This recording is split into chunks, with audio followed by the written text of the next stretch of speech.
حسینیت حسینیت یزیدیت یزیدیت آواز بلند سلام.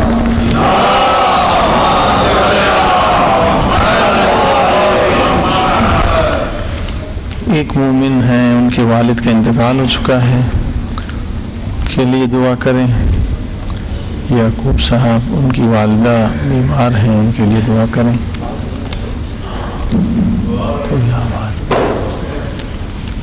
اور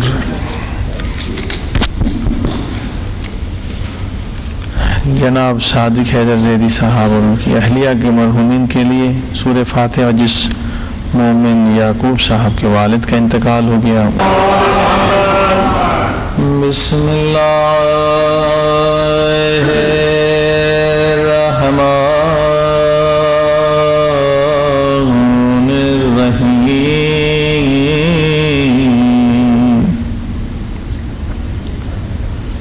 الحمد للہ رب العالمین.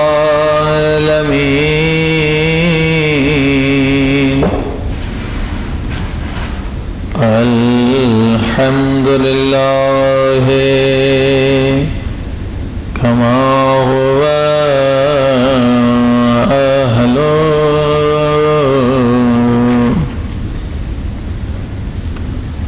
والصلاة والسلام علی سید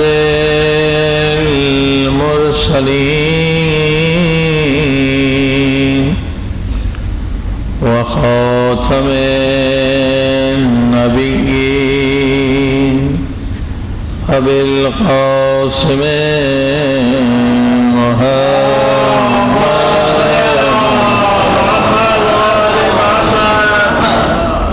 وآلہ طیبین الطاہرین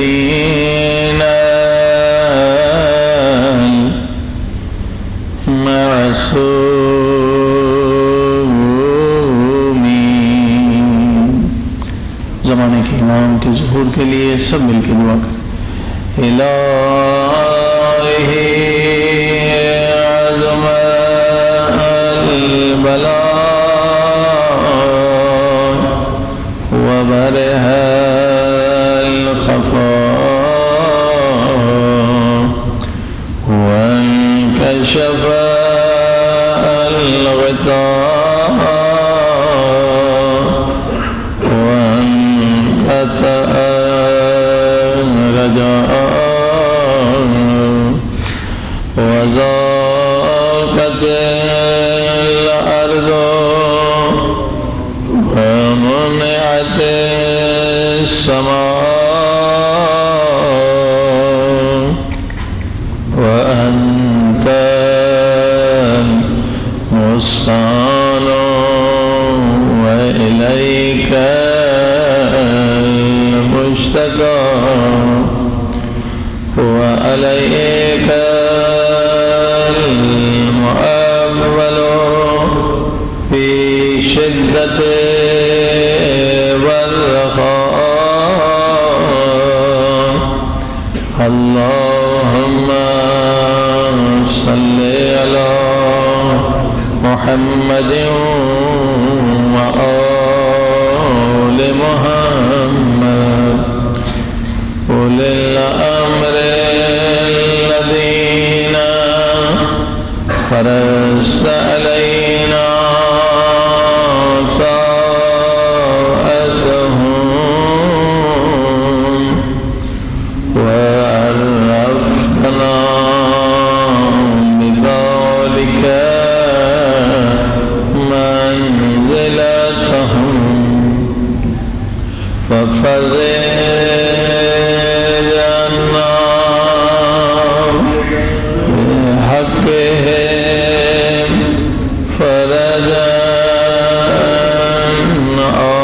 عاجلا قريبا كلمح البصر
ناصرا یا مولانا یا صاحب زمان یا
بسم الله الرحمن الرحيم أم حسبتم أن تدخلوا الجنة ولما يعلم الله الذين جاهدوا منكم ويعلم الصابرين صلوات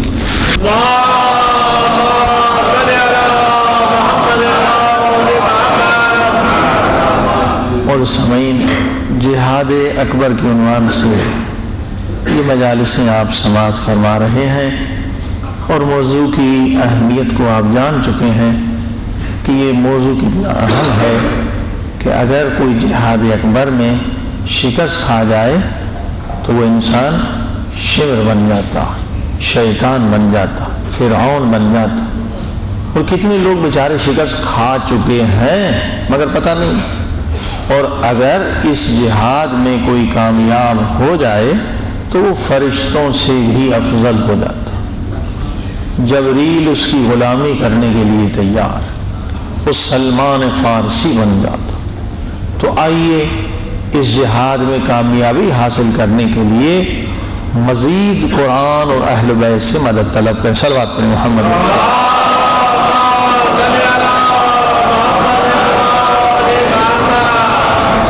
قرآن کریم کا انشاءاللہ آپ مطالعہ فرمائیں گے. یہ تو ہے ہی قرآن کی تلاوت کا مہینہ، لیکن ہر سال مومن کو تلاوت قرآن میں مشغول رہنا چاہیے. یہ ہم لوگ واقعی اس چیز کو نہیں سمجھتے کہ قرآن کے پڑھنے کے کیا فوائد ہیں. بہت سارے لوگ اس سے آگاہ نہیں.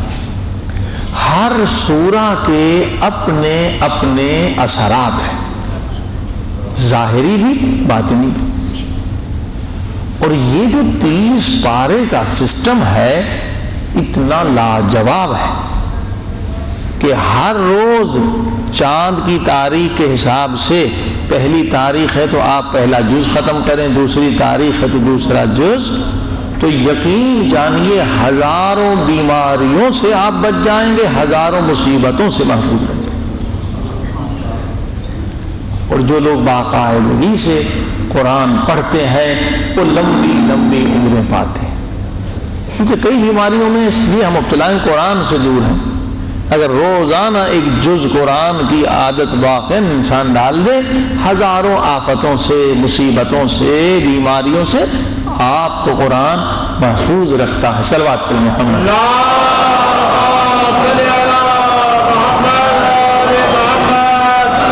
تو قرآن کریم کی تلاوت کے وقت آپ دو چیزیں آپ کو بار بار نظر آئیں گی. ایک ایمان کا لفظ اور دوسرا تقوی کا لفظ. یا ایھا الذین آمنوا، یا ایھا الذین آمنوا، بار بار یہ لفظ آپ کو ملے گا. پھر اتقوا اللہ اتقوا اللہ اتقوا اللہ، متقی بن جاؤ متقی بن جاؤ متقی بن جاؤ. یہ بھی قرآن میں بہت سارے مقامات پر آپ کو لفظ ملے گا. اور یقین جانیے اگر ان دونوں لفظوں کی صحیح تفسیر جو اہل بیت نے بتلائی ہے انسان اسے سمجھ لے اور اس پر عمل کر لے تو یقیناً وہ جہاد اکبر میں کامیاب ترین شخص کہلائے. کہیں تو دو لفظ مگر یہ پورا دریا ہے جو کوزے میں بند ہے. ایمان مثلا مختصر ہے، تقوی مختصر لفظ ہے. ہاں جی، تے قاف واو یہ الف. ہاں جی، کتنے لفظ ہوئے؟ اس میں بھی 5 حروف ہیں، اس میں بھی 5 حروف ہے. صلوات پڑھی محمد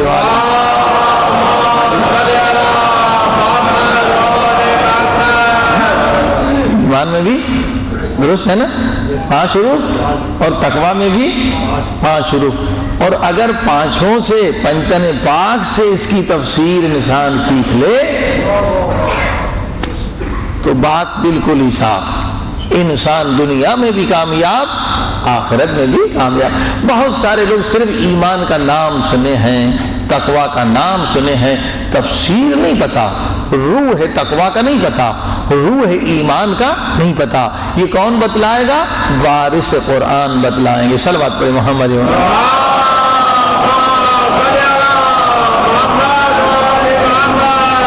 اور یہ بھی خدا کا کیا شان ہے سامنے کہ جناب ایمان سب سے زیادہ مقامات میں قرآن میں آیا اور تقوی سب سے زیادہ بار بار خدا نے استعمال کیا. اور اللہ کے رسول نے ایک جگہ پر علی کی طرف اشارہ کر کے کہا کہ یہ کل ایمان ہے اور دوسری جگہ پر فرمایا یہ امام المتقین ہے. کتنا خوبصورت انداز ہے پیغمبر کا کہ بار بار ایمان کا ذکر قرآن میں ہے، بار بار تقوی کا ذکر قرآن میں ہے. تو اللہ کے رسول نے کہا کل ایمان بھی علی اور امام المتقین بھی علی. اگر تقوی لینا ہے تو علی کے در پہ آنا ہے، ایمان لینا ہے تو علی کے در پہ. صلوات پڑھیں محمد.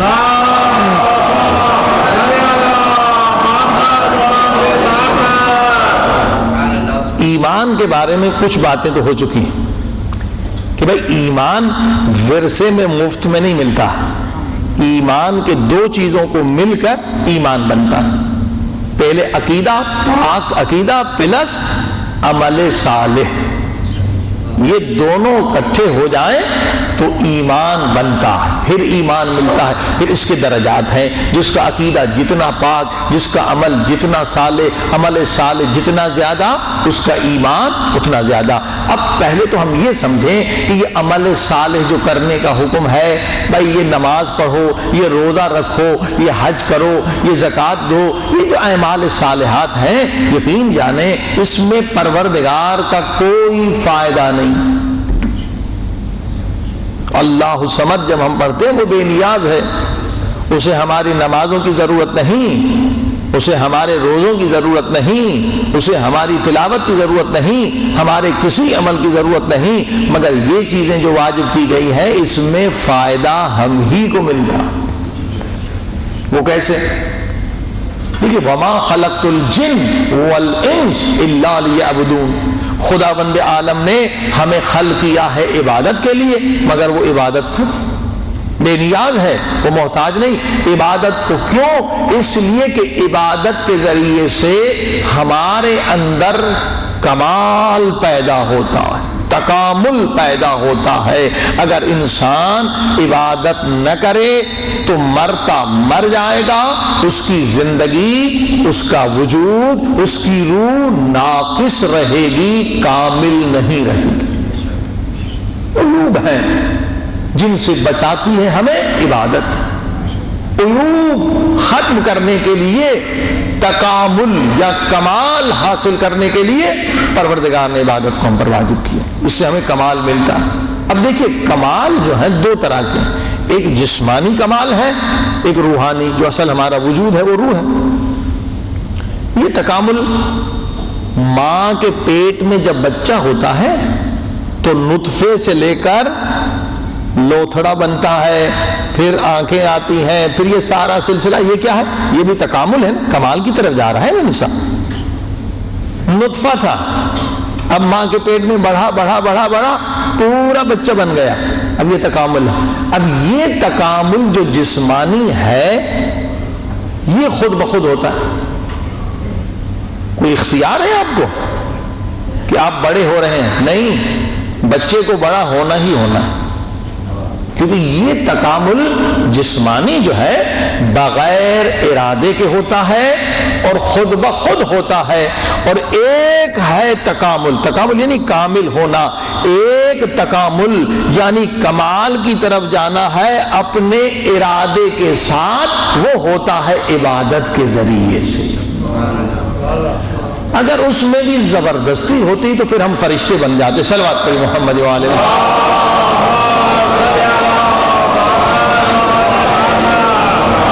اس میں اختیار ہے، آپ نماز پڑھیں تو آپ کی مرضی، نہ پڑھیں تو آپ کی مرضی، اپنا نقصان ہوگا، روزہ رکھیں تو آپ کی مرضی، نہ رکھیں تو آپ کی مرضی۔ اب آپ دیکھ رہے ہیں تکامل کے دو حصے ہیں۔ اچھا، اب ماں کے پیٹ میں جب بچہ ہوتا ہے، اس سے اگر آپ کہیں کہ بھی باہر دنیا میں بہت سارے ممالک ہیں، کویت ہے، پاکستان ہے، انڈیا ہے، اور باہر جو ہے دریا ہے، پھر دریاؤں کے اندر سمندر اس سے بڑے ہیں، پھر اس میں شپس ہوتی ہیں، آسمان میں جہاز گھومتے ہیں، بچے کے سمجھ میں آئے گا؟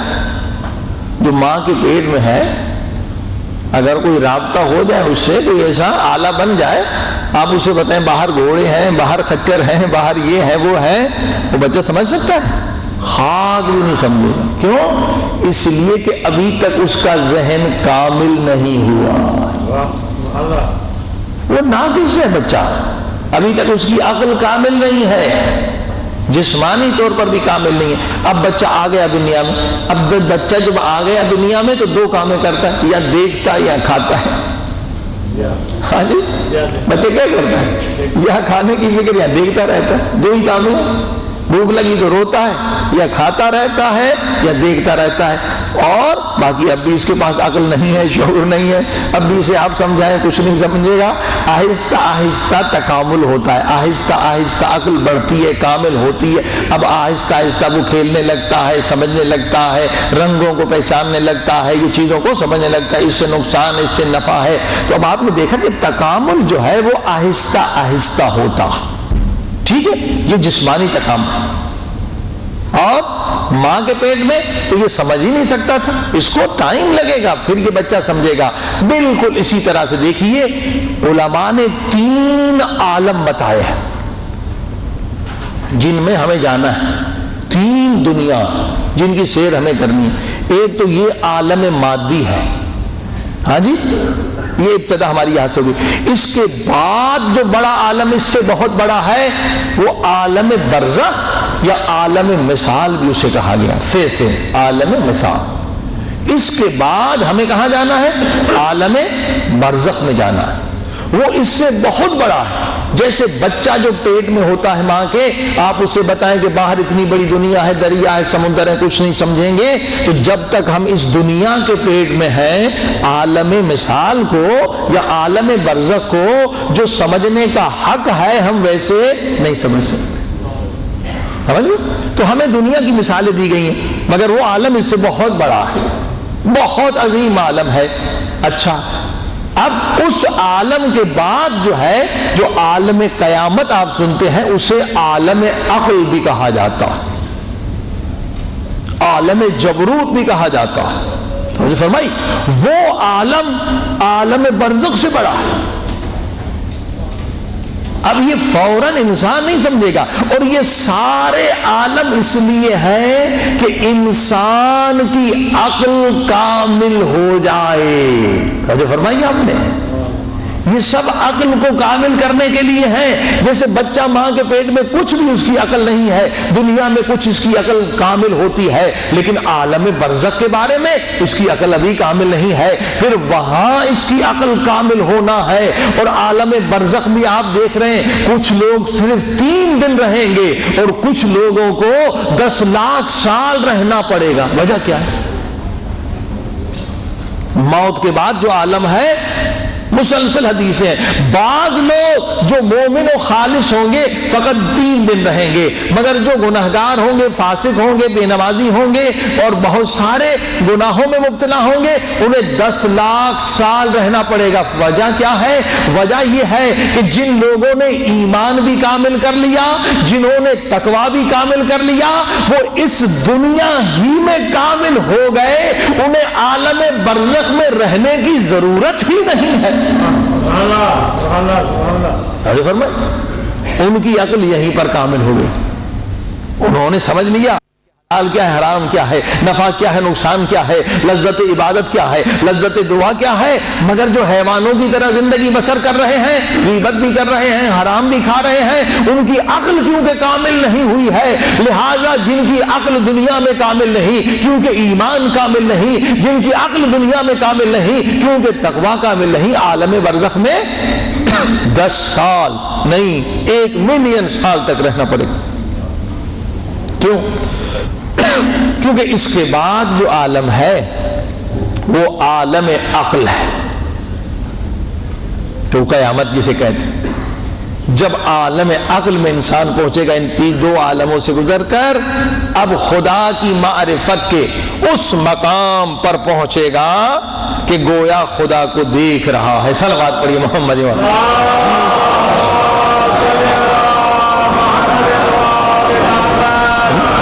جب تک عقل پاک نہیں ہے، عقل کامل نہیں ہے، اللہ کی پوری معرفت جو معرفت ایک انسان لے سکتا ہے وہ نہیں لے سکتا.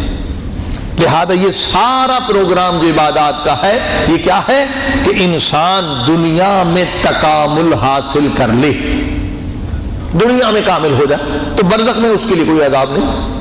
اور جو انسان غیبت کر رہا ہے تو غیبت کیا ہے؟ نقص ہے. انسان یتیم کا مال کھا رہا ہے یہ عقل کے خلاف ہے، یہ نقص ہے. انسان گناہ کر رہا ہے یہ عقل کے خلاف ہے، یہ نقص ہے. تو جس کے اندر نقائص ہے اسے برزخ میں عذاب سے گزرنا پڑے گا تاکہ اس کے نقائص دور ہو جائیں. صلوات پر محمد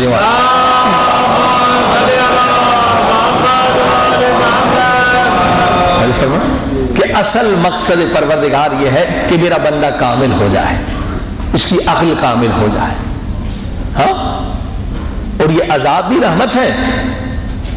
یہ عذاب اس لیے ہے جیسے مثلا ہم آپریشن کراتے ہیں 1 لاکھ 2 لاکھ روپے دیتے ہیں تاکہ بھئی ہماری یہ جو بیماری ہے دور ہو جائے. بالکل اسی طرح سے یہ آپریشن ہے. کیوں کہ اگر یہ بیماریاں رہیں تو یہ کامل نہیں ہوگا. اگر کامل نہیں ہوگا خدا کی معرفت نہیں ہوگی، اور جب خدا کی معرفت نہیں، محبت نہیں، تو یہ جنت میں جانے کے قابل ہی نہیں. صلوات پڑھی محمد.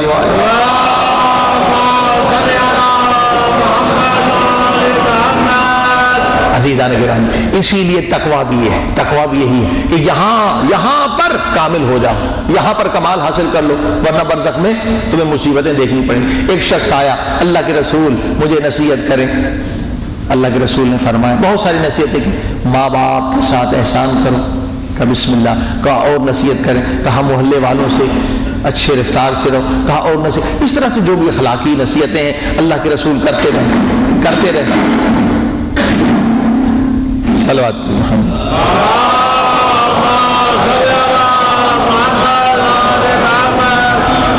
اور آخر میں فرمایا اور نصیحت کرو. صلوات محمد.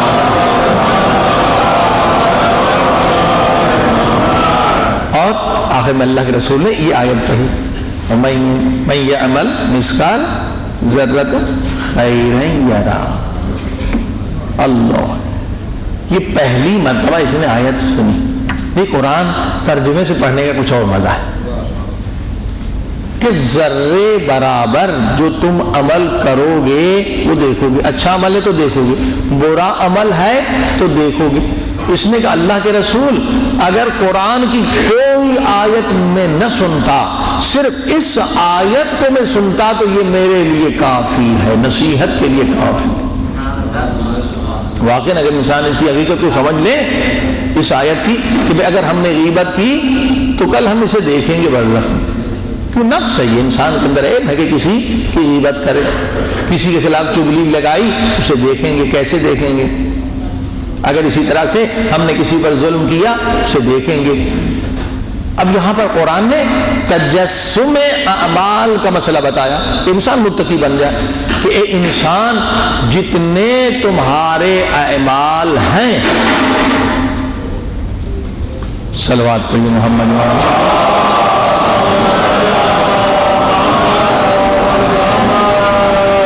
جتنے ہمارے اعمال ہیں، پروردگار عالم ان کو جسم عطا فرمائے گا۔ اچھے اعمال ہیں تو انہیں اچھا جسم ملے گا، برے اعمال ہیں انہیں برا جسم ملے گا۔ جیسے حدیث مشہور آپ نے سنی، آپ ایک مرتبہ کہتے سبحان اللہ والحمد للہ ولا الہ الا اللہ واللہ اکبر، تو کیا ہوتا ہے؟ جنت میں 4 درخت بن جاتے ہیں۔ اسی طرح سے جب ہم کسی کو گالی دیتے ہیں تو قبر میں بچھو بن جاتا ہے۔ تو سمجھ، حدیثیں ہیں صاف۔ اسی طرح سے ہم نے کسی کی اہانت بےعزتی کی تو وہاں سانپ اژدہا بن جاتا ہے۔ ہم نے کسی کا دل دکھایا، کسی کا مال کھا لیا تو وہاں سانپے بنتے ہیں، آگ بنتی ہے۔ اب آپ نے دیکھا یہ ہے تقویٰ۔ تقویٰ یہی ہے کہ اے انسان تو جو کر رہا ہے، اچھا کر رہا ہے اپنے لیے کر رہا ہے، برا کر رہا ہے اپنے لیے کر رہا ہے۔ یہ مت سمجھ کہ تو اس کی غیبت کر رہا، اس سے برا کر رہا ہے، اس سے بدنام نہیں، خود کو تو تباہ کر رہا۔ یہ ہے جو بار بار تقویٰ تقویٰ تقویٰ، اصل روح ہے تقویٰ یہ ہے کہ جو بھی ہمارا عمل ہے، چھوٹا ہے یا بڑا ہے، پروردگار اسے جسم عطا فرماتا ہے۔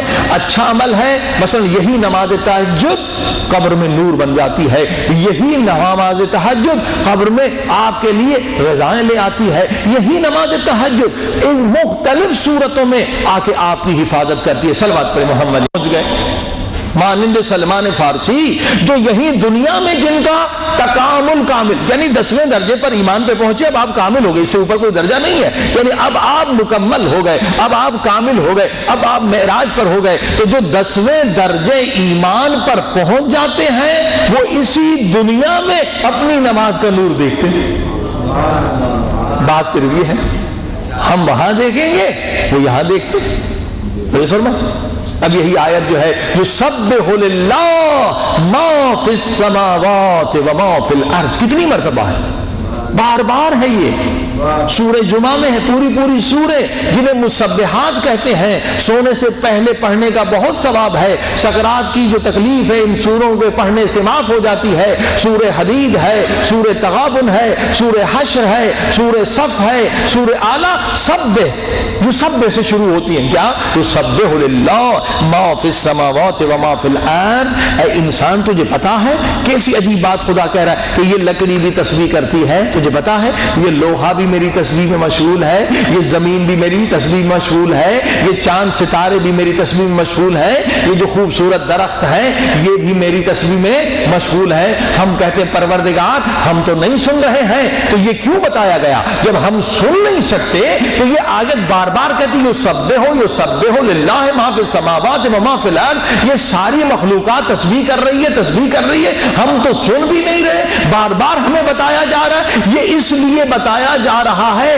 کہ ابھی تک تو کامل نہیں ہوا، اگر تو کامل ہو جائے گا تو ان کی تسبیح سننا شروع کرے گا۔ کوئی معیار ہونا چاہیے نا، کیسے پتا چلے کہ ہم 10ویں درجے ایمان پر ہیں؟ کیسے پتا چلے کہ ہم کامل ہو گئے عبادت سے؟ یہ ہے معیار قرآن نے بتلایا کہ اے انسان جب تک تو درخت کی تسبیح نہ سنے، جب تک تو دریا کے پانی کی تسبیح نہ سنے، جب تک تو پتھروں کی تسبیح نہ سنے تو یقین کر لے ابھی تک تو 10ویں درجے ایمان پر نہیں، تیرا تقویٰ بھی ناقص ہے، تیرا ایمان بھی ناقص۔ اس کے لیے جد و جہد کر کہ تیرے برزخی کان کھل جائے، ہاں جی، تاکہ تو ان مخلوقات کی تسبیح کو سن سکے۔ اور جو افراد اس مقام پر پہنچ جاتے ہیں کہتے ہیں درخت کی تسبیح میں وہ لذت ہے کہ اتنا حسین آواز کسی انسان کا ہو ہی نہیں سکتا۔ ظاہر ہے کہ درخت گناہ تو کرتے نہیں، گناہوں سے یہ بالکل پاک ہے، ان تسبیح کے سننے میں جو لذت ہے وہ دنیا کے کسی میوزک کے سننے میں لذت نہیں ہے، گانے میں لذت نہیں ہے. جو اللہ نے اصل لذت رکھی ہے وہ ان تسبیح میں ہے. اب اس مقام پر پہنچنے کے لیے انسان نے جہاد اکبر کرنا ہے، اور یہاں پہنچنے کے بعد جب انسان ان تسبیحات کو سن لے تو یقین کر لے کہ جہاد اکبر میں کامیاب ہوا ہے. صلوات پر محمد.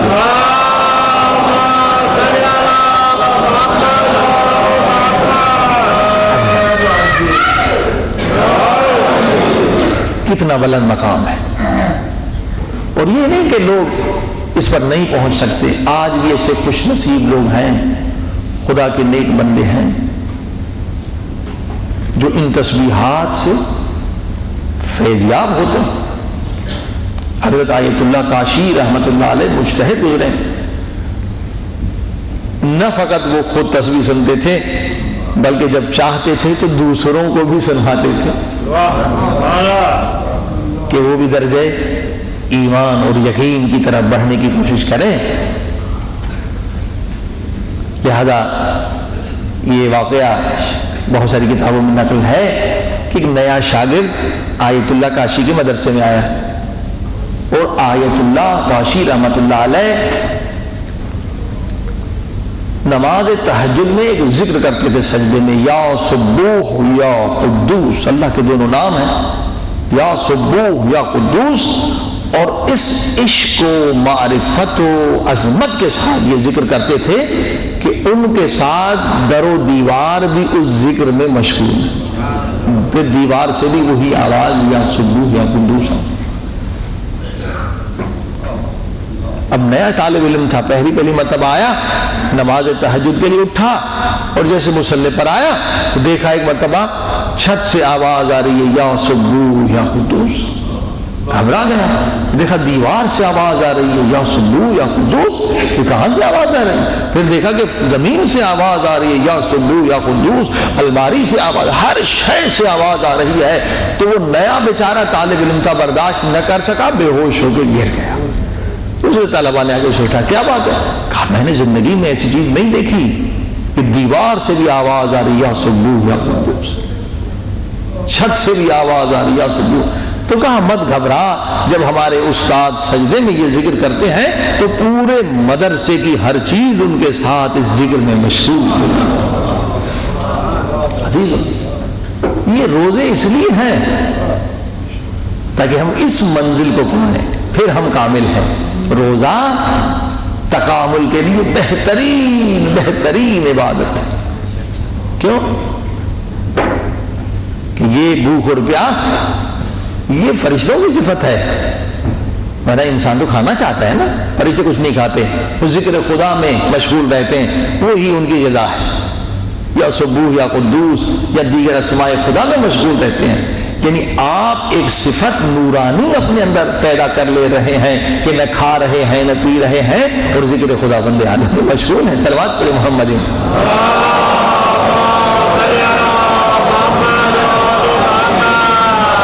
میں نے عرض کیا کہ بعض لوگ روزہ رکھتے ہیں مگر روزے کا فائدہ نہیں لیتے.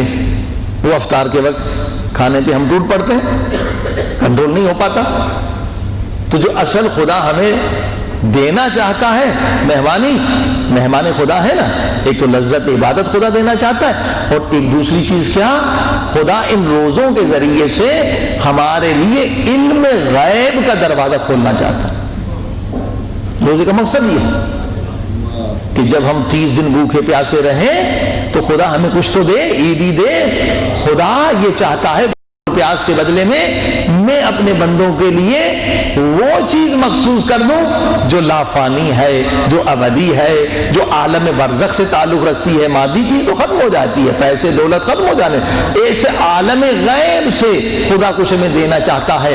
مگر روایات میں مسلسل ہے، علماء بار بار کہتے ہیں کہ پرخوریت، بالکل پیٹ بھر کے کھانا، کیونکہ صفت حیوان ہے اور حیوان کو کبھی علم غیب نہیں مل سکتا. صلوات پر محمد.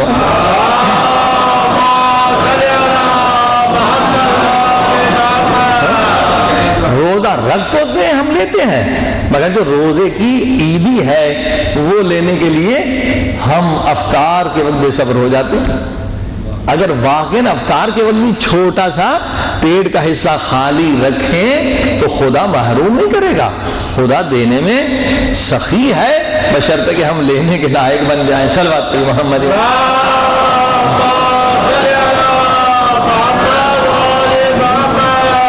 یہ ہے مقصد روزہ کہ خدا ایک دوسرا دروازہ ہمیں دکھانا چاہتا ہے, ایک دوسری دنیا سے آشنا کرنا چاہتا ہے, علم غیب کا دروازہ کھولنا چاہتا ہے, مگر بشرطے کہ ہم صابر رہیں, ہم حیوانیت کو ختم کریں. پرخوری یہ صفت حیوانی ہے. کہتے یہ باطنی آنکھ کو بند کر دیتی. انسان کے پاس دو آنکھیں ہیں, ایک ظاہری آنکھ اور دوسری روح کی آنکھ. روح کی آنکھ سے انسان عالم برزخ کو دیکھ سکتا ہے. اب بتائیے عالم برزخ کو اگر ہم دیکھ لیں تو ہماری ساری مشکلات حل ہو جائے. ہم دیکھ لیں ہمارا کیا حشر ہونے والا ہے, ہم دیکھ لیں ہماری قبر میں کتنے سانپ ہیں, ہم دیکھ لیں ہمارے کیا کیا عذاب بنا رکھا ہے, تو اپنی اصلاح تو کر لیں, اپنے کے لیے کچھ بہترین توبہ کا بندوبست تو کر لیں. یہ آئے نا چشم باطن, یعنی باطنی آنکھ سب کے پاس ہے, مگر پرخوری اور گناہ دو چیزیں, گناہ بھی اس کے ساتھ ہے. پرخوری بالکل پیٹ کو بالکل کس کے کھانا کہ کوئی جگہ نہ رہے, تو یہ پرخوری چشم باطن یعنی جو باطنی آنکھ ہے, غیب کی آنکھ ہے, وہ اسے بند کر دیتی ہے. صلوات پہ محمد.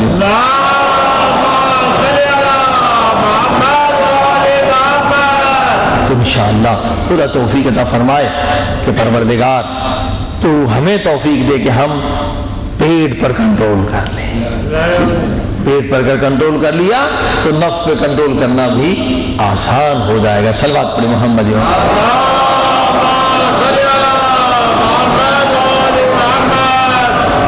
آئیے دعا کریں. جیسے کل میں نے کہا تھا یہ جہاد بغیر خدا کی غیبی مدد کے ممکن نہیں ہے. جب تک یہ دعا ہمارے حال میں شامل نہیں ہے ہم اس جہاد میں کامیاب نہیں ہیں. ہر حال میں دعا ہو, بیمار ہو تب بھی دعا, صحت مند ہو تب بھی دعا, گھر میں ہو تب بھی دعا, سفر میں تب بھی دعا, ہر حال میں دعا. یہ چھوٹی چھوٹی دعائیں یاد کر لیا کریں. واقعاً یہ برزخ کا سرمایہ. دعائیں کمیل کے چند جملے یاد کر لیں, یہ آپ کی پوری حیات کے لیے سرمایہ. اسی طرح سے دعائیں ابھی حمزہ زمالی بہت نورانی ہے, اور انشاءاللہ کل شب قدر کی طرح اعمال ہوں گے. جو لوگ بیچارے نوکریوں کی وجہ سے 23 کی شب سے محروم رہے, خاص ان کے لیے پروگرام ہے, تاکہ کل بھی شب جمعہ ہے, آخری شب جمعہ ہے, اس کی اہمیت ہے. اور انشاءاللہ شب عید بھی اعمال اہم ہے, لیکن کل 2 شفٹوں میں انشاءاللہ اعمال ہوں گے, جیسے شب قدر میں یہ افطار کے بعد اور پھر 1:30-2 بجے. صلوات پڑھی محمد.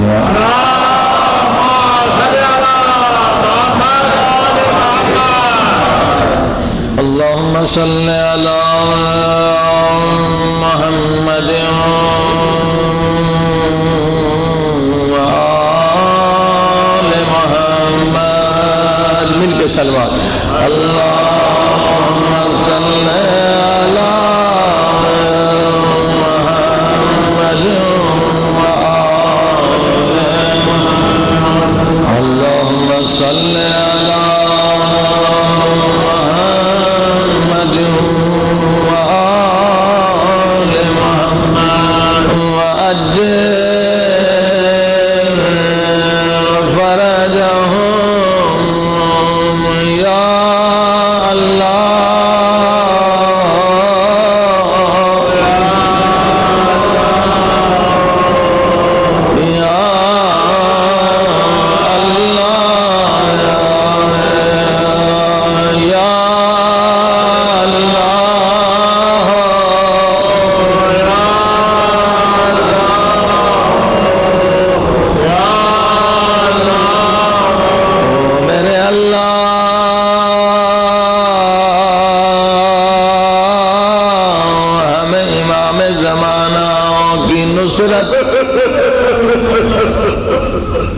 امام زمانہ کی مدد و نصرت کرنے کی توفیق فرما.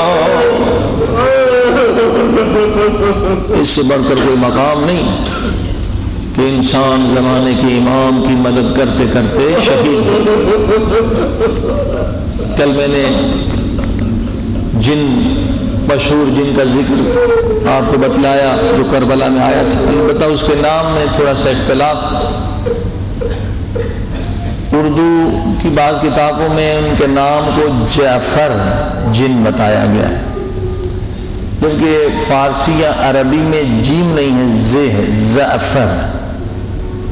وہ میں نے کل اشتباہاً جابر کہا، جابر نہیں، دو نام ہیں. جعفر اردو میں کہتے ہیں جعفر جن، یا فارسی عربی کتابوں میں جیم کے بجائے زے ہے، زعفر جن. واقعاً یہ محب تھا. جیسے آپ نے سنا کہ اس شادی کی محفل کو اس نے عزاداری میں بدل دیا. لباس اتار کر یہ کربلا پہنچا پورے لشکر کے ساتھ، اور جگہ نہیں تھی، اتنے فرشتے. آخر مولا حسین نے اسے بلایا، راستہ بند. اس نے رو کر کہا مولا میں آپ پہ قربان ہونا چاہتا ہوں، مولا میں آپ کے دشمنوں سے لڑنا چاہتا ہوں. امام نے فرمایا تو جن ہے وہ انسان، وہ تجھے دیکھ نہیں سکتے. فرمایا مولا میں اپنی اس شکل میں آؤں گا کہ وہ مجھے دیکھ سکے. سنیں گے پھر امام نے پھر بھی اجازت نہیں. امام نے فرمایا جعفر نہیں، اب جینے کی کوئی آرزو نہیں. جس کا 18 برس کا جوان مر جائے، جس کا عباس جیسا بھائی مر جائے،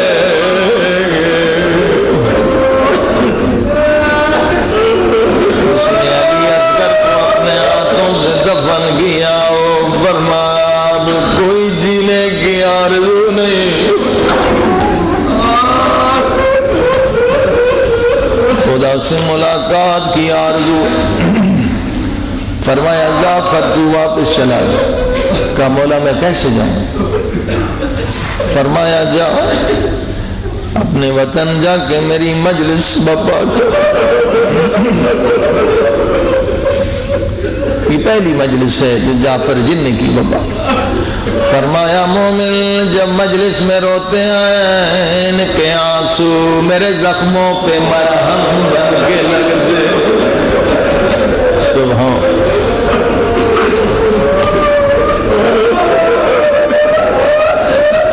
کیونکہ حکم امام تھا. جعفر روتا ہوا آیا، کالے کپڑے گویا سب نے پہنے، رو رو کے کہنے لگے یا حسین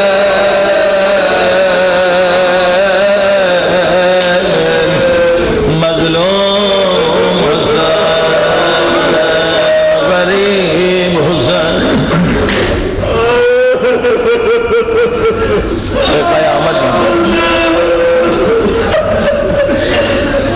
قیامت بابا ہو گئی. کی شادی کی محفل تھی. جعفر کی ماں ہی دیکھا سب کا شادی کی محفل ہے، رو رہے ہیں، ماتم کر رہے ہیں. کہا یہ کیا ہو رہا ہے؟ میری بیٹے کی خوشیاں ہیں.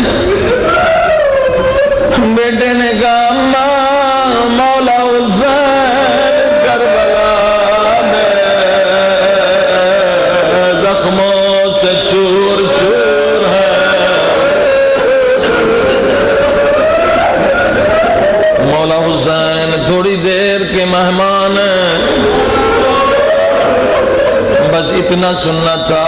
جعفر کی ماں جلال میں آ گئی، کہنے لگی جعفر میں تجھے آگ کر دوں گی. میرا حسین مولا مصیبت میں ہے، تو گھر بیٹھا ہوا ہے، اٹھو کربلا چلے.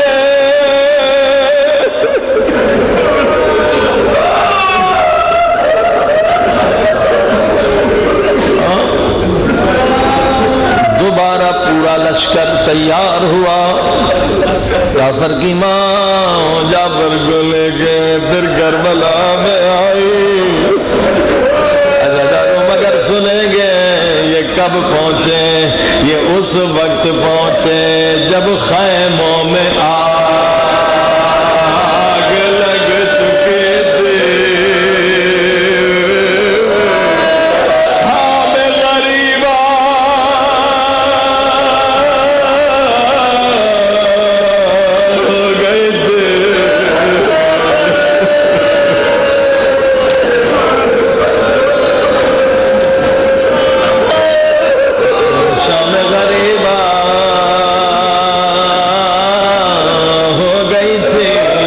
سکینہ یتیم ہو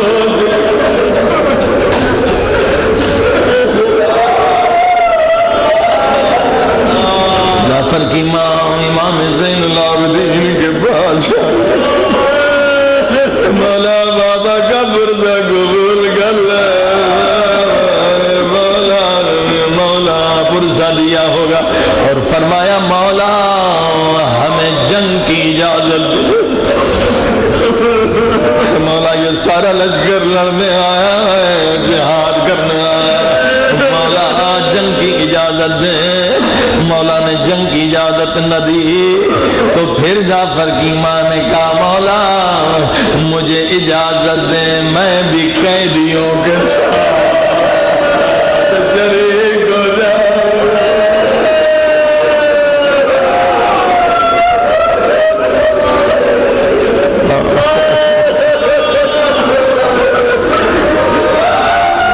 بڑی وفادار مومنہ تھی۔ مولا مجھے اجازت دے میں انسانی شکل میں عورت بنوں گی، مجھے زینب کے ساتھ قیدی بننے کی اجازت دے۔ امام زین العابدین نے اجازت دی، فرمایا تو جن ہے، تیرا یہ کام ہے جب بھی کوئی ہمارا بچہ اونٹ سے گر جائے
کربلا والوں کی مظلومیت کا،